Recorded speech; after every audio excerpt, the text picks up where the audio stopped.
नमस्ते, जय गुरुदेव, सुप्रभात। ऐश्वर्य उपनिषद का चैप्टर 13 जो है ना, 13वां चैप्टर है, उसका शीर्षक है इजी रूट, आसान रास्ता, आसान तरीका कहो। किसका आसान रास्ता? ऐश्वर्य संपन्न होने का आसान रास्ता। इसमें 5 सूत्र, पंचसूत्री बताई है। ये पंचसूत्री को अगर हम फॉलो कर सकते हैं ना, ये इम्प्लीमेंट कर सकते हैं, तो हमें ऐश्वर्य से कोई दूर नहीं रख सकता है, ऐसा इसमें गुरुजी कह रहे हैं। पहला सूत्र है, when you take you have to give in return. अगर कुछ लेते हैं ना तो देना ही पड़ता है।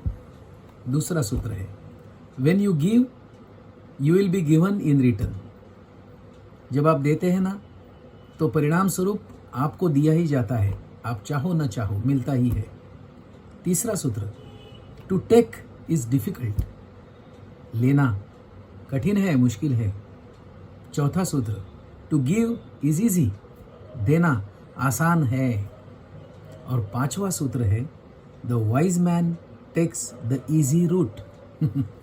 ये इंपॉर्टेंट बात है। जो समझ है ना, जिसको अकल है ना, वो आदमी आसान रास्ता चुनता है। और आसान रास्ता कौन सा है? चौथे सूत्र में बताया है, टू गिव इज इजी। तो ये गिविंग कैसे होगा? अगर ये समझ है कि when you take you have to give in return, and when you give you are bound to get in return. ये न्यूटन का लॉ है ना, action and reaction are equal and opposite. वही तो है, दुनिया में चलता है। अगर आपको कुछ चाहिए तो आपको कुछ देना पड़ेगा। आपने दिया तो आप न चाहे भी आपको मिलेगा।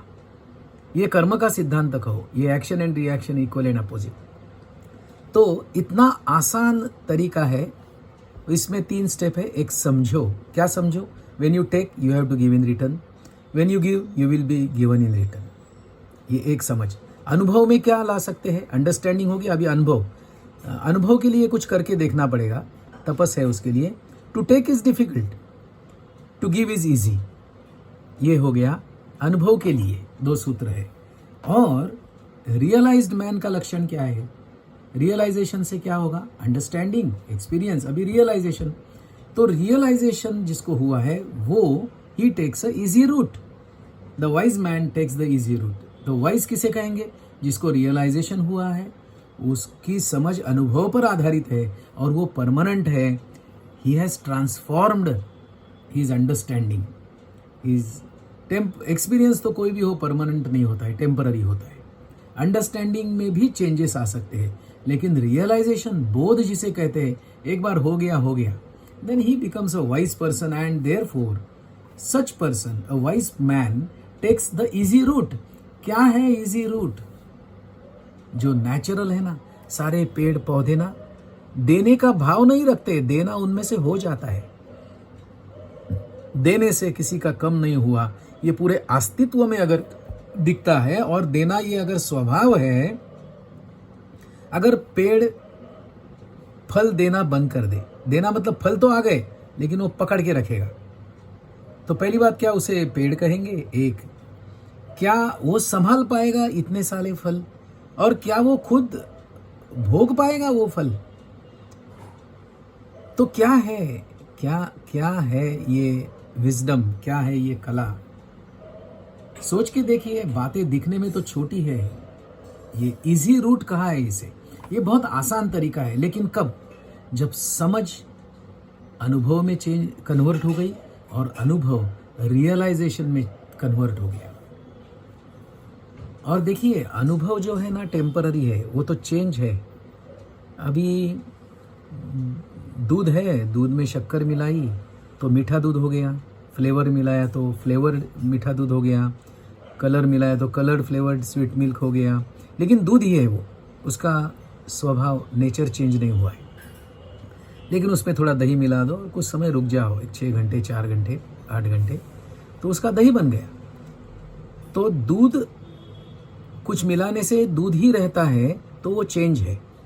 और दूध का अगर दही बनता है तो वो ट्रांसफॉर्मेशन है। ये ट्रांसफॉर्मेशन से ना हमारा जीवन इवॉल्व होता है।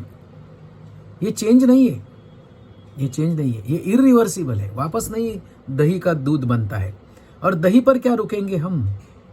अगर सचमुच में अमीर बनना है ना, तो दही पर भी थोड़ी मेहनत करो तो उसका मक्खन बनता है, और मक्खन की वैल्यू दही से ज़्यादा है, दही की वैल्यू दूध से ज़्यादा है। और क्या मक्खन अंतिम स्टेट है, गंतव्य स्थान है? नहीं, वो कहते हैं अभी अग्नि से गुजरो, अग्नि से गुजरोगे तो मक्खन का घी बनता है। और यज्ञ की आहुति में घी का इस्तेमाल होता है, घी की आहुति दी जाती है। तो ये घी बन जाना मतलब offering everything, sharing everything with the world, क्योंकि यज्ञ से सभी को फायदा होता है, किसी एक को नहीं। यज्ञ संस्कृति मतलब किच होम कुंड में कुछ जलाना इतनी नहीं है। ज्ञान यज्ञ है, कर्म यज्ञ है, बहुत सारे यज्ञ है। तो जब भी मैं कंट्रीब्यूट करता हूँ, ऑफर करता हूँ, शेयर करता हूँ, देने के भाव में रहता हूँ, तो उससे ज़्यादा मिलता है, उससे ज़्यादा मिलता है। तो इजी रूट क्या है? To give is easy. और गिव आप दे कब पाओगे? आप एलिजिबल बनोगे ना। दूध ही रहोगे तो दूध की थोड़ी कोई आहुति देता है। तो दही भी बनना पड़ेगा, दही पर और मेहनत करनी पड़ेगी, मक्खन बनना पड़ेगा और अग्नि से गुजरना पड़ेगा, तब घी बनेगा। तो जब तक घी नहीं बनता हूं ना, तो दूं क्या फिर? और कब आसान है देना?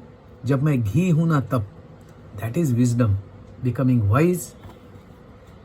ऐसा कुछ शायद ये सूत्र में इजी रूट ऐश्वर्य उपनिषद चैप्टर 13 में कहा है। बहुत बहुत धन्यवाद।